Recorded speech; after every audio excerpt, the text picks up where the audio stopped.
गेल्या 24 तासांपासून पडणाऱ्या मुसळधार पावसामुळे गोदावरी नदीला पूर आलाय। सायखेडा येथील गोदावरीवरील पूल पूर्णपणे पाण्याखाली गेल्यानं सायखेडा ते 35 ते 40 गावांचा संपर्क तुटलाय।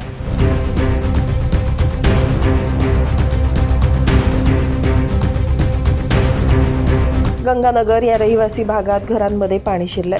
प्रशासनानं रात्रीच पाण्याचा अंदाज घेऊन त्यांना जनता इंग्लिश स्कूल या ठिकाणी स्थलांतरित केल्यामुळे मोठा अनर्थ टळला। रात्री अचानक पाण्यात मोठ्या प्रमाणात वाढ झाल्यामुळे मेन रोडवरील व्यापाऱ्यांच्या दुकानाचं मोठ्या प्रमाणात नुकसान झालंय। सायखेडा चौफुली देखील पाण्याखाली गेली असून वाहतूक पूर्णपणे बंद झाली आहे। हवामान खात्यानं पुढील 24 तास पावसाचा इशारा दिलाय। प्रशासनानं नदीकाठच्या नागरिकांना सतर्क राहण्याचं आवाहन केलंय। सायखेडा आणि परिसरातील लोकांनी काळजी घेण्याचं आवाहन आमदार, प्रांताधिकारी, तहसीलदार आणि पोलीस स्टेशन व ग्रामपंचायत यांच्या वतीनं करण्यात आलंय। नाशिक माझा न्यूजसाठी प्रतिनिधी सुधीर शिंदे, नाशिक।